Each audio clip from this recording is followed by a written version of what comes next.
দর্শক টাইম টক অনুষ্ঠানে আপনাদের সবাইকে শুভেচ্ছা জানাচ্ছি। আজকে আমার সাথে একজন বিশেষ অতিথি আছেন, তার নাম হচ্ছে নাজিদা সাইদ। তিনি গত 2014 সাল থেকে ডোমেস্টিক ভায়োলেন্স নিয়ে কাজ করেন এবং আজকে আমরা তাকে এখানে অতিথি হিসাবে এজন্য আমন্ত্রণ করেছি যে বাংলাদেশি কমিউনিটিতে ডোমেস্টিক ভায়োলেন্স যেটা, এটা একটি গ্রোয়িং প্রবলেম এবং এই সমস্যা নিয়ে বিভিন্ন জায়গায় আলোচনা হচ্ছে। আমরা তার কাছে তার এক্সপিরিয়েন্স জানতে চাইব এবং কিভাবে এটাকে প্রিভেন্ট করা যায় এই বিষয়ে তার কোনো সাজেশন সেটাও জানতে চাইব। এছাড়া তিনি আরেকটি কাজ করছেন, সেটি হচ্ছে নিজের পায়ে নিজে দাঁড়ানোর, অর্থনৈতিকভাবে কিভাবে নিজেকে নিজে স্বাবলম্বী করা যায় সে বিষয়ে তিনি কাজ করছেন। তিনি নিজে একটি ব্যবসা করেন, সে বিষয়ে আমরা জানতে চাইব। নাজিদা, আপনাকে শুভেচ্ছা জানাচ্ছি টাইম টক অনুষ্ঠানে। কেমন আছেন? জি, thank you so much. Okay, so আপনি আপনি আপনি আমেরিকা কত বছর বয়সে আপনি আমেরিকা এসেছেন? আমি 13.5 years old ছিলাম, 13.5 বছর ছিল তখন। আমি আমার আব্বু আম্মুদের সাথে আসছি। তখন থেকে আমি হাই স্কুল, কলেজ এখানেই গিয়েছি। এখানে গিয়েছেন কোন জায়গায়? আপস্টেট নিউ ইয়র্কে। আমি নিউবার্গ ফ্রি একাডেমিতে আমার হাই স্কুল ছিল, আর SUNY Orange of Orange County Community College was my college where I graduated with my 2-year degree, and now I'm studying to become a pre-med. I'm studying my pre-med degree in Hofstra University. Okay, so আপনি তো miss US Bangladesh Miss Bangladesh United Continent. Okay, Yeah, so হয়েছিল। 2015 এ Okay, হয়েছিলাম, yes. এইটা সম্পর্কে একটু বলবেন, how you become the Well, there was a girl named Hiam Hafizuddin who organized the entire Miss Bangladesh USA in 2015. কোন জায়গায় miss থাকতেন? উনি কি এখান থেকে অর্গানাইজ করেছিল না বাংলাদেশ থেকে? উনি অ্যাকচুয়ালি থাকে হচ্ছে শিকাগোতে। ওকে, শিকাগোতে রাইট, উনি শিকাগোতে থাকে। আর শিকাগোতে থেকে উনি she also won plenty of pageants herself, and she's a very successful woman herself. So she gave us this opportunity. Since it was going to be the first Miss Bangladesh USA competition, she tried to do it as minimalized as possible. So it started off on the internet, and then in 2016 we had a huge platform for it. Okay. And so উনি যখন আমাদেরকে অপরচুনিটিটা দিয়েছিল তখন I felt a little bit like আচ্ছা আমি তো Mrs, তো আমি এটাকে জয়েন করব, রাইট? Yes. So এটা বলার পরে তখন আমি যখন বলছি যে দেখো I'm a victim of domestic violence, I'm married, I have a daughter, তারপর কি তুমি আমাকে অপরচুনিটিটা দিবা? So when she was like yes, absolutely, you're beautiful, you're talented, আমি তোমাকে কেন দিব না? And she gave me the opportunity, and it was a platform that I wanted for a very long time. Okay. To advocate for victims of domestic violence. And okay, so আপনি এই competition যেটা হলো সুন্দরী প্রতিযোগিতা যেটাকে বলে বাংলায়, এটাতে আপনি কি উইনার ছিলেন? না, এটাতে আমি ফার্স্ট রানার আপ হয়েছিলাম, আরেকজন উইনার হয়েছিল। আর পরে যখন দেখছে যে there was another opportunity for him to that she received an invitation to Miss United Continents. It happened in Ecuador. So ওইটার জন্য আমাকে হিয়াম বলেছে দেখো, this is a great opportunity, it's like an international pageant, এটাতে তুমি I want you to be the first Miss Bangladesh United Continent. So that's when the title was given to me. I was the first Miss Bangladesh United Continent for 2017. পরে the only problem was that we didn't have enough sponsorship to go through with it, because it costs close to like 30-50 in that range, $1,000 in that range. So it's a lot of money, and এরকম যদি একটা sponsor থাকতো, then we would have gone over there, and I would have done my best to try to win the title. So okay, so আপনি domestic ভায়োলেন্সের যে ব্যাপারটা আপনি শুরু করেছেন যে ভলান্টিয়ার্স, এটার হোয়াট ইজ ইউর এক্সপেরিয়েন্স? আপনার জীবনের অভিজ্ঞতা কি একটু বলবেন? জি, well, I was also a victim of domestic violence myself. কিভাবে? I got married at a young age. I started dating this guy since I was 16. And then eventually 5.5 years later, I got married to him in 2010 of December. And well, abuse started very early on within my relationship with him, and I always felt a wall between him and I.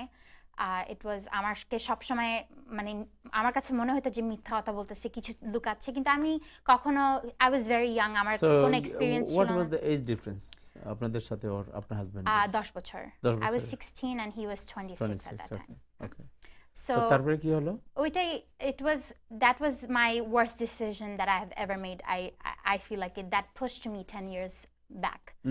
Um, my decision was to be with a man who's so much older than me. Not only that, he was abusive emotionally, mentally, physically. সব দিক দিয়ে he was very violent towards me. পরে 5.5 years later, it was kind of, আমি ওর দিক থেকে I got kind of like forced into getting married to him. But there was a point in my life I did love him. You know, it was innocent love that I did have for him. পরে বিয়ে করার পরে আমার 2 বছর পরে আমার বাচ্চা হয়েছে। বাচ্চা হওয়ার পরে when my daughter was 4 months old, তখন আমি ফাইন্ড আউট করেছি যে আমার হাজবেন্ডের আরেকটা ফ্যামিলি আছে। সো ওইটা জানার পরে তা আই ওয়াজ ট্রমাটাইজড। আমি চিন্তা করলাম যে আমাকে এত বছর ইমোশনালি, মেন্টালি, ফিজিক্যালি টর্চার করতে আসছে, আর অন টপ অফ দ্যাট সে আমাকে আমার উপরে চিটও করতে পারছে। আমি এত দূর পর্যন্ত গিয়েছিলাম, আমি ভাবছিলাম ঠিক আছে আমি এটা শোবো, লাইক দ্য ফ্যাক্ট দ্যাট ও আমাকে অ্যাবিউজ করতেছে, I will deal with it. কিন্তু আমি কখনো ভাবি নাই যে যাকে আমি এত বছর 10 বছর ধরে আমি যাকে এত ভালোবাসি, this person could deceive me in that level, যে আমার পুরা ফ্যামিলিকে, কারণ আমাদের বিয়ে যখন হয়েছে এটা কোনো লুকে গিয়ে বিয়ে হয় না, এটা একদম পুরা ফ্যামিলিকে নিয়ে হয়েছে, ওর ফ্যামিলি আমার ফ্যামিলি সবাই মিলে এই বিয়েটা হয়েছে। ওর ফ্যামিলি, ওর বাবা মা সহ আমার বাবা মাকে মিথ্যা কথা বলেছে, একদম পুরা মুখের সামনে মিথ্যা কথা বলেছে। আমার আব্বুর ফ্রেন্ডসরা ছিল, আমার ফুপুরা ছিল, ওদের চেহারার সামনে ওরা মিথ্যা কথা বলে আমাকে বিয়েটা করেছে। ইভেন্চুয়ালি আই গেস ইট ওদের জন্য এটা নর্মাল হইতে পারে, কিন্তু আমাদের জন্য এটা নর্মাল না। হি ওয়াজ পাকিস্তানি, আই ওয়াজ বাঙালি। এইটাই প্রথম থেকেই প্রবলেম ছিল, এইটাই যে আমার আব্বু আমার বলছে দেখো আমরা উইয়ার লিবারাল, কিন্তু এটার মধ্যে কোনো কিছু না কিছু ঘাপলামি আমরা দেখতে পাচ্ছি। কিন্তু ওই সময়টাতে আমি কিছু শুনতে চাচ্ছিলাম না। আমি জানতাম যে হ্যাঁ আমি একদম ওর ভক্ত ছিলাম। ও আমার কাছে অলমোস্ট ও কিসের মতন ছিল আমি বলবো, almost like he was like a god for me at that time. ও কখনো মিথ্যা কথা বলতে পারে না আমাকে। আমি হচ্ছে সবচেয়ে দোষী, আমার চেয়ে দোষী এই দুনিয়াতে কেউ নাই। That's the way I felt while being in that relationship. কিন্তু শেষমেশ ফাইন্ড আউট করছি যে I was honest, I was true to myself. আমি যখন এই রিলেশনশিপটা, এই ম্যারেজের মধ্যে গেছি, আমি ওকে একটা কথা দিছি দেখে আমি গিয়েছিলাম। ওর যে এই কথাটা আমি ওকে দিয়েছি যে আমি তোমাকে বিয়ে করব, আমি বিয়ে করছি ওকে। তারপরে বিয়ে করার পরে eventually I was the one who had to face all this extra mess that wasn't necessary. আপনার জীবনের আপনি তো ওই লোক পাকিস্তানি বিয়ে করেছিলেন, রাইট? আপনি কি did you ever find any kind of cultural war between two? Absolutely. Like আমার আব্বু আম্মুরা they were very liberal. আমার আম্মু has a master degree in English literature. আমার আব্বু is very educated. আব্বু এখান থেকে আমেরিকা থেকে গ্রাজুয়েট করেছে। এখন আমার আব্বু আম্মুরা আমরা গান শুনি, গান গাই, আমাদের মধ্যে ফ্যামিলিরা আছে যারা অনেক রিলিজিয়াস, কিন্তু যখন ফ্যামিলি থাকে আমরা সবাই মজা করি, মানে আমাদের একটা হাসি খুশি লাইক লাভিং একটা ফ্যামিলি ছিল, অ্যাজ অপোজ টু ওদের যেটা এভরিথিং, মানে সবসময় ওরা সবাইকে সেপারেট করে রাখতো, মানে মেয়েরা একদিক দিয়ে ছেলেরা একদিক দিয়ে। আর এটা আমার কাছে খুবই উইয়ার্ড লাগতো, রিলিজিয়াস কারণে সেপারেট রাখতো সবসময়। আর আমার আব্বু আম্মুরা এত মানে ওইরকম কারণ আমি কখনো ওইরকম ভালগার ছিলাম না যে আমি বাইরে শর্টস মানে এরকম পরবো। আব্বু কখনো বলতে না যে মাথার মধ্যে কাপড় দেওয়া এসব এরকম, they were never that sort of a family to me. Abu was, I believe my father was the way he was with me, I believe that my father is a feminist at some point in his life. Like Abu আমাকে বলছে যে দেখো তুমি আমার মেয়ে, কিন্তু you will do whatever it is that you feel like doing. তুমি যদি you want to go play soccer, কারণ আমি অনেক ছোটবেলায় আমি সকার খেলতাম, বলছে go be a soccer player. You want to sing, go be a singer. Whatever it is you want to become, I'm here to support you 110%. R as long আমার Abu had my back, my mother had my back, my entire family had my back. Amar Abbur 12টা ভাই বোন, they all loved me. I was like the center of all of their worlds. So এইটাই basically দেখে আমার জামাই was very attracted to me, যে আমাকে আমার ফ্যামিলিতে এত রেসপেক্ট করে, এত লাভ করে, আর এত মানে বেসিক্যালি উপরে উঠায় রাখে, যেটা ওকে ওর ফ্যামিলিতে করতো না। ও ভেবেছিল, আমার কাছে যেটা মনে হয় যে ও ভেবেছিল যে আমাকে বিয়ে করলে বোধহয় আমার ফ্যামিলি ওকে ট্রিট করবে যেভাবে ওর ফ্যামিলি ওকে ট্রিট করে না। সো এটাই হয়েছে, আমার ফ্যামিলি ওকে অনেক আদর করেছে, অনেক আদর দিয়েছে, অনেক লাভ দিয়েছে, কিন্তু এটা মানে it wasn't reciprocated. Like I didn't receive the same sort of love from him. It was very distant. It was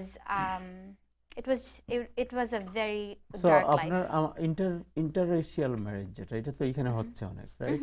so you have had experience, because যদিও এটা absolutely not like European or Bengali, Right.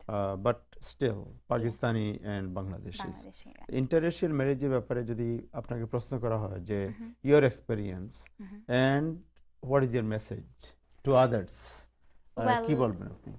আমি বলবো যে I'm not at all, because I married somebody who is Pakistani. I have nothing bad to say about that. কারণ যখন help করতে মানে when people came to help me, it was the Pakistani community that ran to come and help me.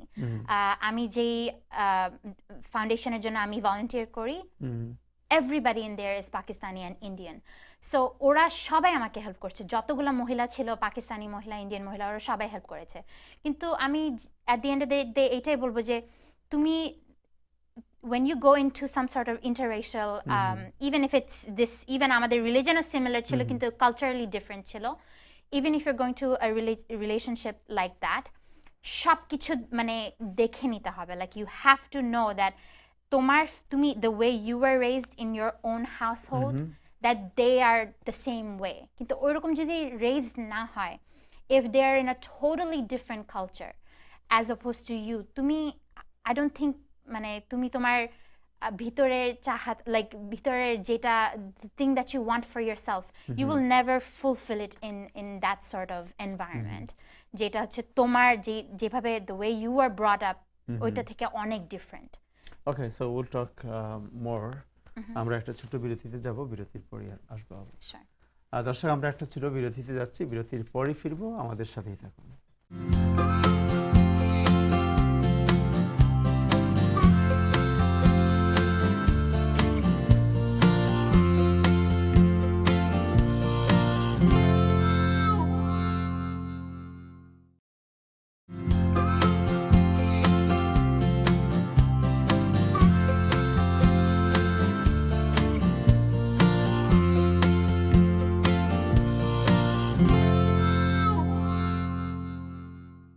দর্শক, time to constant আপনাদের সবাইকে আবার শুভেচ্ছা জানাচ্ছি। আমার সাথে আছেন নাজিদা সাইদ, যিনি ডোমেস্টিক ভায়োলেন্সের উপর কাজ করেন।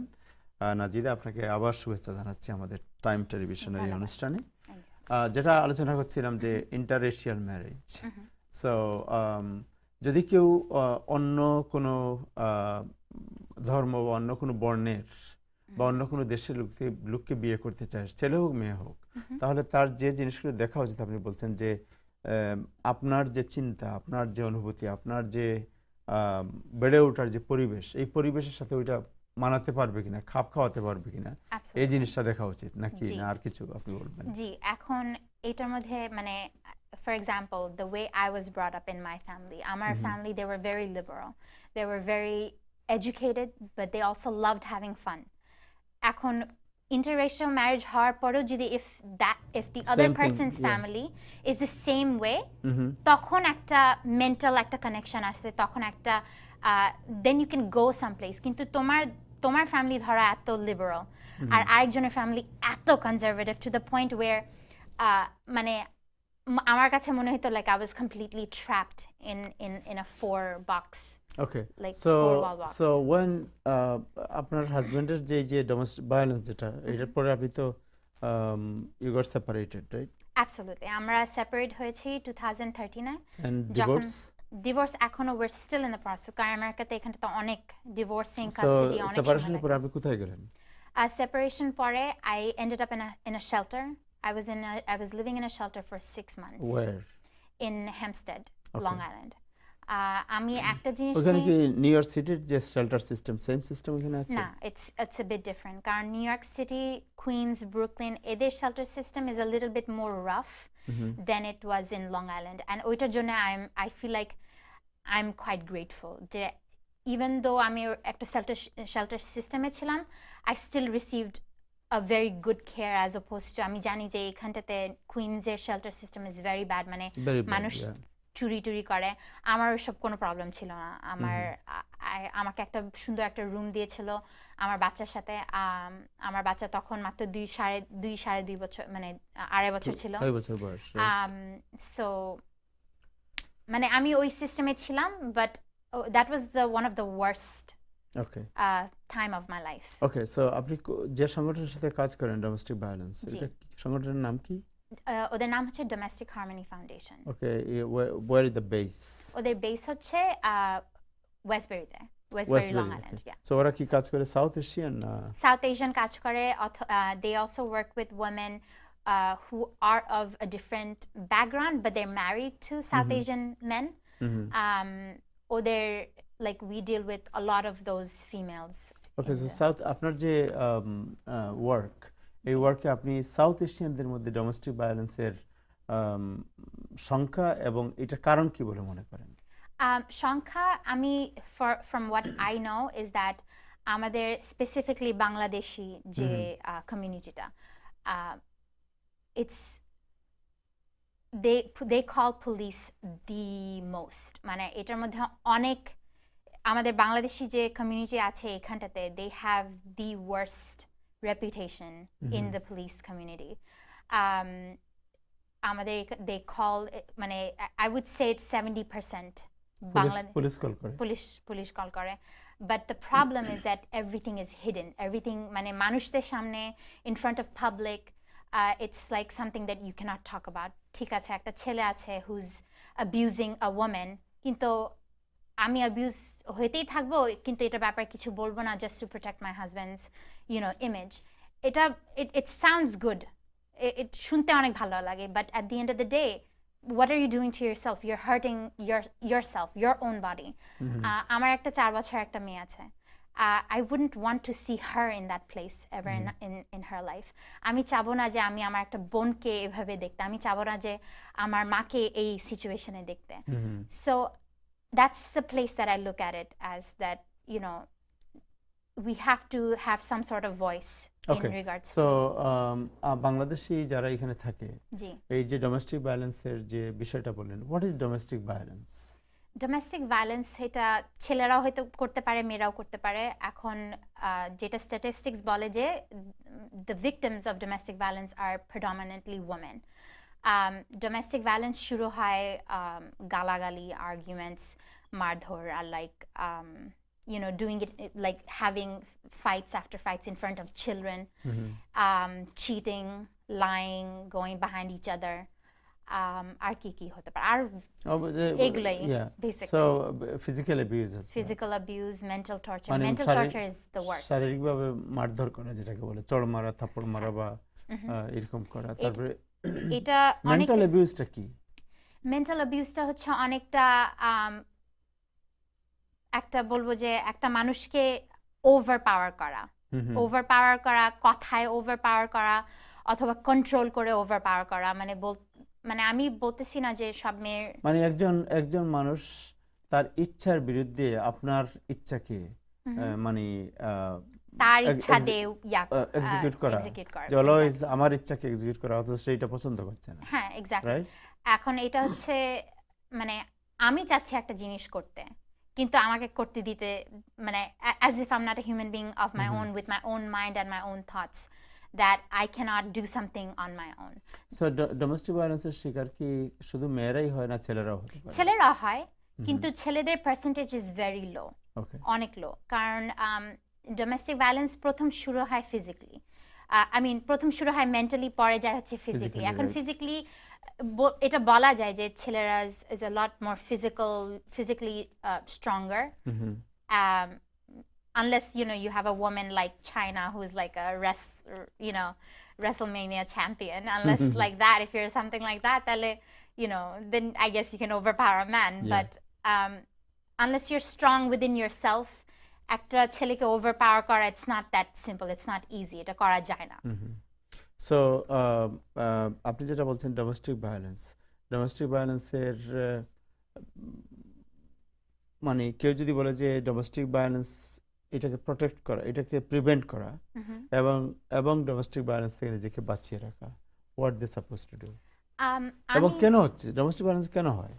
ডোমেস্টিক ভায়োলেন্স আমার কাছে যেটা মনে হয় যে মোস্ট অফ দ্য টাইম ছেলেমেয়েরা বিয়ে করে ফেলে। এখন যদি ফর এক্সাম্পল আমি যদি লাভ ম্যারেজ বলি, প্রথম থেকে লাভ ম্যারেজে ছেলেমেয়েরা যখন বিয়ে করে ফেলে তখন ওরা দেখতেছে যে সামনে আগে আমাদের এত ঝগড়া হচ্ছে, এত কাটাকাটি হচ্ছে, সো এটা স্টপ না করে অন্য মানে আমাদের প্রবলেম হচ্ছে যে আমরা খালি থাকতেই চাই, একটা মানুষের সাথেই থাকতে চাই। And I don't think there is anything wrong with being with a person who makes you happy, who makes your life like fulfills everything in your life that you've ever imagined in your life. ওইটা থাকলে তো কোনো problem নেই, সবাই তো চাই, এটাই তো চাই ইভেন্চুয়ালি। কিন্তু যদি দেখো যে তোমার এত প্রবলেম হচ্ছে, কিন্তু just for the sake of staying with one person you want to get to this marriage, কিন্তু তুমি বিয়ে করার পরে দেখো যে এত খারাপ, মানে কানেকশন হচ্ছে না, কোনো there is no mental connection, there is no emotional connection.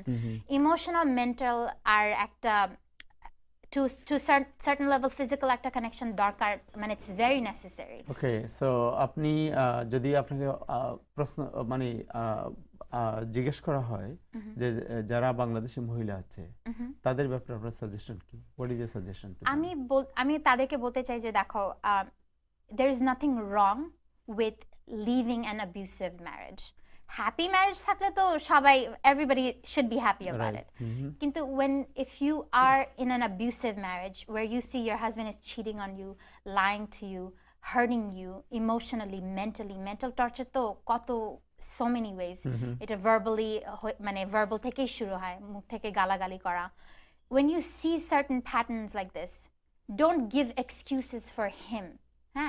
Give yourself an excuse and step away from it, because that's the only way you will protect your children, that's the only way you will protect yourself and your own dignity at the end of the day. So how about say about a woman যিনি victim domestic ভায়োলেন্সের এবং উনি দেখলেন যে ওনার husband যে domestic ভায়োলেন্সের মানে মূল যে ব্যক্তি, যে সে আসলে ইগনোরেন্ট, অশিক্ষিত এবং তার শিক্ষার অভাব আছে। সো যদি কোনো ওমেন মনে করে যে দেখি আমি ট্রাই করে দেখি তাকে ঠিক করা যায় কিনা, তার মেন্টালি তাকে এনলাইট করা যায় কিনা, এই ধরনের ইয়ে করতে পারে না? একটা জিনিস আমি রিয়েলাইজ করছি আমার নিজের এক্সপিরিয়েন্স থেকে, যে একটা ছেলে অথবা একটা লোককে আনলেস ওই ইন্ডিভিজুয়ালের মা অথবা বাবা যেভাবে বড় করছে, he is going to stay like that for the rest of his life. একটা নতুন মেয়ে এসে, you can't make that much of a difference in somebody's life, and you can, if it is possible. It's very in rare cases, it's not like it's not possible at all. It's possible to change another man in various ways, কিন্তু that's very rare. এটা হইতে পারে if you know this person at a very young age, তুমি যখন মানে একসাথে বড় হচ্ছ তোমরা, ওই সময়গুলোতে এই চেঞ্জ একটা ছেলের উপরে মানে করা যায়। কিন্তু if this person, for example, let's say he's 28, 29 years old, even 30 years old, whoever they are at that age, they will forever be that person. You cannot make that much of a difference in that person's life unless they come from an educated background that teaches him that, okay, amar way of life, I can somehow move it, like I can somehow accommodate myself to help her. So যে সংগঠনের আপনি volunteer করেন, ওই সংগঠনের programme আছে নাকি two educate the people? Usually এটা একটা সাপোর্ট গ্রুপ। আমাদের যতবার গালা হয়, একটা গালা আসতেছে ইন এপ্রিল 30th, আমাদের সবাই এখানটাতে অনেক মানুষরা এখানটাতে আসে, জানে এটার ব্যাপারে। এই গালাটার সময় উই টেল এভরিবডি যে what are the situations that these women have been going through. এই গালাটাতে আমরা বলি যে we basically tell them like এই situations গুলাতে এইগুলা মেয়ে ছিল and we are trying to help them. And okay, the last question, আপনি তো ডোমেস্টিক ভায়োলেন্সের victim and Right. Then trying to stand by yourself. আপনি কি করতেছেন এখন এবং আপনি যে ব্যবসা বললেন ঘরে আপনি একটা ব্যবসা করেন, এটা জি। সম্পর্কে just briefly within a minute. So I sell jewelry. I sell a lot of necklaces, such as the one that I'm wearing. এগুলো আমি সেল করি। আমার অনেক buyers আছে। ওরা I have a wholesaler who sells it to me, and I sell it to my clients. So this is the only way you are supporting yourself? This is one of the way. Our arekta is that I have a car that I rent out to Uber drivers. Acha. Yes. I believe that as a woman who is completely single, who doesn't have family members or anything here, you have to do whatever it takes for you to get back on your feet. এখন আমার কাছে যদি এই গাড়িটা না থাকতো অথবা আমার কাছে এই বিজনেসটা না থাকতো, I wouldn't be able to focus on my studies, because right now I'm studying to become a pre-med graduate from Hofstra University. So এখন pre-med is a very, very tough program to get into and to even follow through with it. এখন আমি যদি আমার কাছে যদি কয়েকটা জিনিস set up না থাকতো, I wouldn't be able to completely focus on my daughter or my school. And that is my goal. I do want to become a physician assistant in the future. That I want to pursue my master's in that. That is the reason why I have decided to do the businesses that I am doing. Thank you so much for coming to Time Television. Anytime. Thank you so much. দর্শক, আজকে এ পর্যন্তই। আগামীতে আবার দেখা হবে আপনাদের সাথে। ততক্ষণে সবাই ভালো থাকুন। খোদা হাফেজ।